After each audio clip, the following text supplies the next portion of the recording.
I gave birth to my daughter on a cold Tuesday morning. 2 days later, my parents told me she was being given to a loving family who could give her a better life.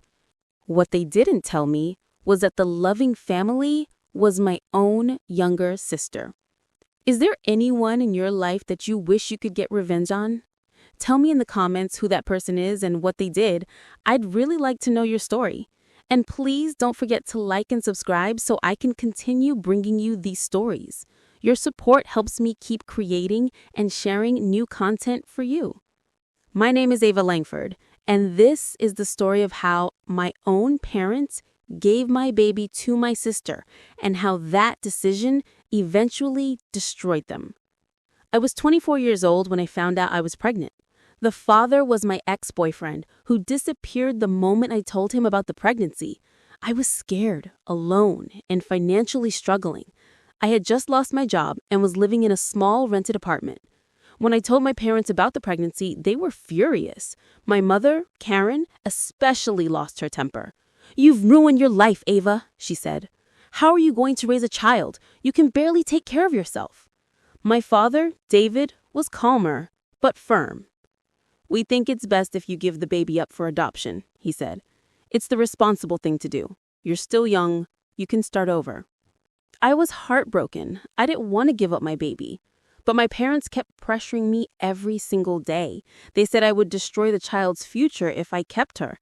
They even threatened to cut me off completely if I refused. Eventually, I broke down. I was emotionally exhausted and financially unstable. I agreed to give the baby up for adoption, but only if it was through a legal agency. A few months later, I gave birth to a healthy baby girl. I held her for only a few minutes before the nurses took her away. I cried the entire night. 2 days after the delivery, my mother came to the hospital with some papers. "The adoption is already arranged," she said. "A good family has been selected. You just need to sign these papers." I was too weak and heartbroken to argue. I signed the documents without reading them properly. I thought that was the end of it. I was wrong. After signing the adoption papers, I was discharged from the hospital 2 days later. I felt empty. The nurses had already taken the baby away, and I wasn't even allowed to see her again.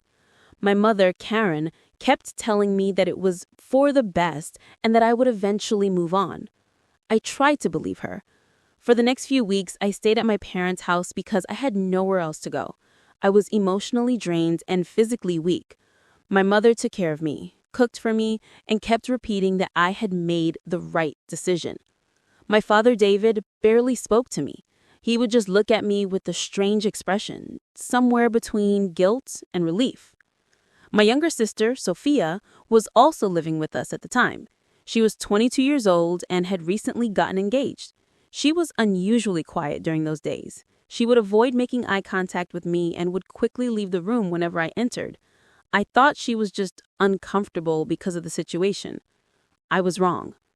One evening, almost a month after I gave birth, I was sitting in the living room when I overheard my mother and Sophia talking in the kitchen. Their voices were low, but I could still hear them. "Are you sure you can handle this?" my mother was asking. "I can," Sophia replied. "I've always wanted a baby, and now I don't have to go through pregnancy or labor. It's perfect." My mother sighed.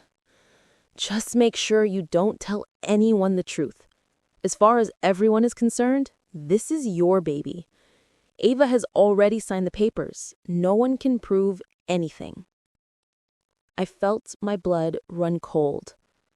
I slowly stood up and walked toward the kitchen. When I entered, both of them stopped talking immediately. "Mom," I said, my voice shaking, "what are you talking about?" My mother turned around looking nervous. "Nothing, Ava. Go rest. You're still recovering." But I wasn't going anywhere. "I heard you," I said. "You said Sophia doesn't have to go through pregnancy. What baby were you talking about?" Sophia looked away.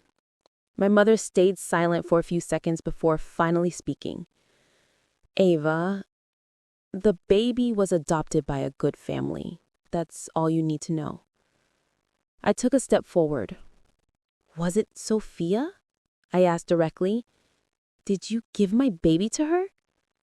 My mother didn't answer, but the look on her face told me everything. Sophia finally spoke, her voice defensive. "She's better off with me, Ava. I can give her a stable life. You couldn't even take care of yourself. I'm doing what's best for the baby." I felt like someone had stabbed me in the chest. "You stole my baby?" I whispered. "I didn't steal her," Sophia snapped. "Mom and Dad arranged everything legally. You signed the papers. It's done." I looked at my mother in disbelief. "You gave my daughter to my own sister, and you didn't even tell me?" My mother's eyes filled with tears, but I didn't feel any sympathy. "We did what was best for everyone," she said. "Sophia and Daniel wanted a child. You weren't ready. This way, the baby stays in the family." I felt rage building inside of me. "You didn't do this for the baby," I said. "You did this because you didn't want people to know that your elder daughter got pregnant before marriage. You did this to protect your reputation." My mother didn't deny it. I turned to Sophia. "And you smiled at me for weeks while raising my child and pretending she was yours." Sophia looked away. That night, I packed whatever little I had and left my parents' house. I had nowhere to go, but I knew I couldn't stay there for even one more minute. As I walked out the door, my mother called after me. "Ava, please don't do anything stupid. The adoption is already finalized. You signed the papers. There's nothing you can do now." I stopped at the door and looked back at her. "We'll see about that," I said. Because what my mother didn't know was that I had already started looking into something that could change everything. After leaving my parents' house that night, I stayed at a friend's place for a few days. I was broken, angry, and confused. Every time I closed my eyes, I saw my baby's face. I didn't even know what they had named her. The next morning, I did something I should have done from the beginning. I contacted the adoption agency directly. I told them everything. I explained how my parents had pressured me into signing the papers while I was emotionally vulnerable and physically weak after delivery. I also told them that the baby was given to my own sister without my knowledge or consent.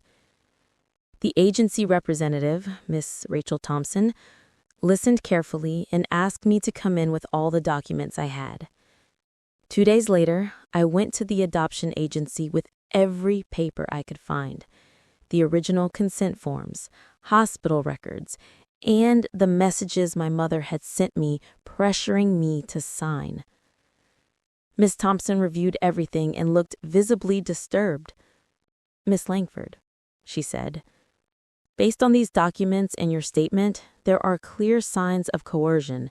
The fact that the child was placed with your biological sister without your knowledge is highly irregular. We will be launching an internal review immediately." I felt a small spark of hope for the first time in weeks. Over the next month, the adoption agency conducted a full investigation. They called my parents and sister for questioning. At first, my mother tried to lie and said that I had willingly given the baby to Sophia. But when the agency showed her the messages and hospital records, her story started falling apart. My sister, Sophia, eventually broke down during one of the meetings and admitted that our parents had convinced her to take the baby so that no one outside the family would know about my pregnancy. The agency concluded that the adoption was not fully voluntary and that proper procedures were not followed. They gave me 2 options. I could apply for the reversal of the adoption, or I could apply for visitation rights and shared custody. I chose the first option. The legal process was long and painful, but I fought it with everything I had. My parents tried to fight back in court, claiming that I was unstable and couldn't take care of a child.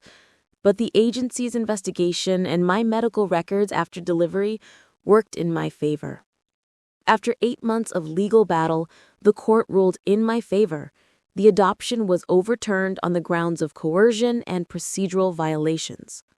My daughter was returned to me.